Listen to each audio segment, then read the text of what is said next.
Hi friends, and welcome to the Baseball Card Illustrated channel. I'm Bronko, the PSA 11, not quite live from Petco Park. I spent my Thanksgiving break in lovely San Diego, home of the Padres, and brought along some autographed cards to share with you while taking a tour of the stadium. This is Through the Mail Thursday, where we take a look at cards returned to us by our hardball heroes. If you like baseball, autographs, or stadium tours, please take a moment to click the subscribe button. Then, sit back, relax, and enjoy Petco Park, unlike most people get to experience the home of the Padres since Khalil Green was playing shortstop in 2004. This is the Western Metal Supply Company building. Most fans are familiar with the other side of this structure, which is down the left field line inside Petco Park. But it also houses the team store and is the place where you check in to begin the stadium tour. This is a look at the building on game day, courtesy of a 2019 Topps card. It is probably the most recognizable feature of the ballpark, but it is much more than just a landmark. It also features a Hall of Fame honoring athletes with a direct connection to San Diego and was started by Mr. B, Robert Breitbard. Among the many athletes honored is Terrell Davis. Here I am with the plaque for the running back known as TD, who was the MVP of Super Bowl 32, which was played in San Diego, who rushed for 2,000 yards in 1998, and who helped the Denver Broncos win 2 championships. He also popularized the Mile High Salute. Our tour was impacted by a police training exercise, which prevented us from seeing much of the field, but provided us with the unique experience of looking at a lot of walls and hearing simulated gunshots. This concourse seemed like the ideal location to snap a photo of this 1986 Topps card signed by Tom Brookens. The third baseman actually played for Detroit in its 1984 World Series victory over San Diego. Also visible in this photo from the second level of Petco Park is some of the concourse of other portions of the stadium. I can't think of many other stadiums I've been to that have trees inside the stadium. Looking in the other direction, this 1989 Fleer edition signed by Tom Brookens is posing in front of a parking lot that is across the street from the main entrance to the park by home plate. As for Brookens, he had 950 hits in a 12-year big league career spent with Detroit, the New York Yankees, and Cleveland.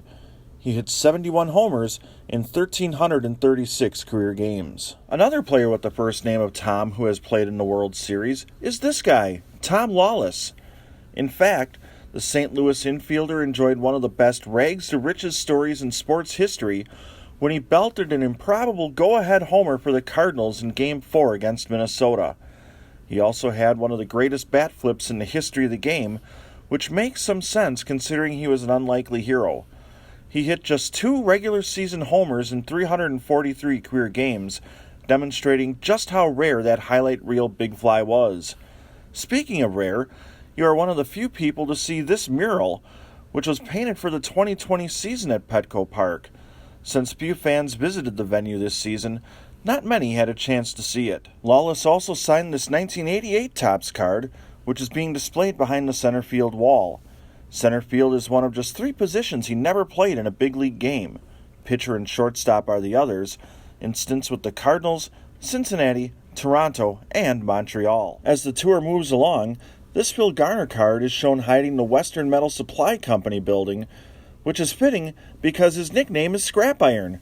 Garner enjoyed a 16-year career as a player, notching 1,594 hits with 109 homers and 225 stolen bases while playing for Houston, Pittsburgh, Oakland, the LA Dodgers, and San Francisco. When his playing career ended, Garner was recycled into a coach and manager.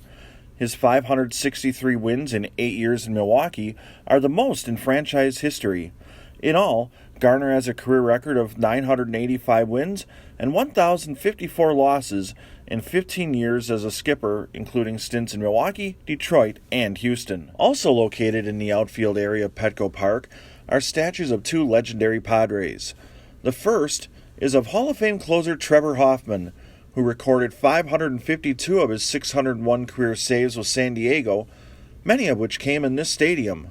The statues are arranged in such a way that it looks like Hoffman is pitching to this guy, Mr. Padre Tony Gwynn. This statue of the Hall of Fame outfielder is on a small hill in center field that is accessible to the public on non-game days. Gwynn posted a ridiculous .338 average in his 20-year career with 3,141 hits. He also stole 319 bases in a career spent entirely with San Diego. Here is an autograph of each legendary Padre that is part of my collection.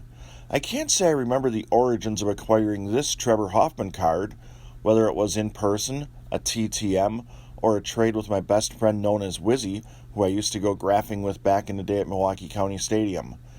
As for Gwynn, this is a 2000 Fleer Fresh Ink card, which is one of 3 autographs I have of the outfielder. I also have him on an 8x10 I purchased, which is hanging on my wall, and on a ticket stub from 2004, which I somehow managed to misplace. Also in the outfield area are some pieces that recognize standouts in team history.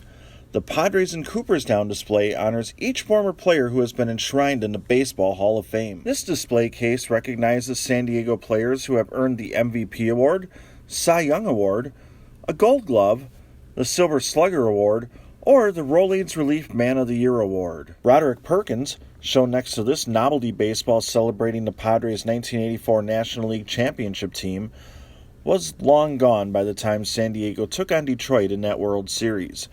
The left-handed batting Perkins belted all 8 of his big league homers as a member of the Padres, 2 each in 1978, 80, 81, and 1982, but spent the 83 and 84 seasons with the Cleveland Indians, who did not reach the Fall Classic.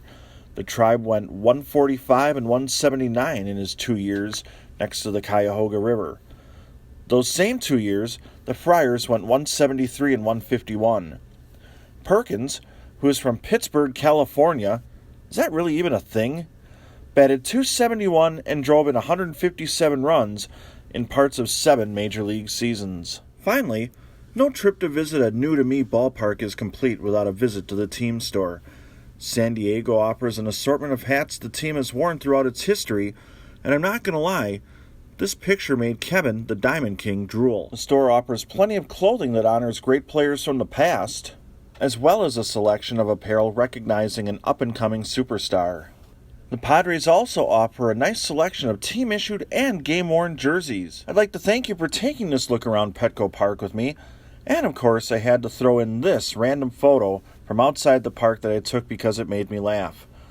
On behalf of Tom Brookins, Tom Lawless, Phil Garner, Broderick Perkins, and statues of Tony Gwynn and Trevor Hoffman, not to mention Kevin the Diamond King and our graphics guru Dylan, I'm Bronko, the PSA 11. So long, everybody. You've been watching Baseball Card Illustrated, not live from Petco Park in sunny San Diego.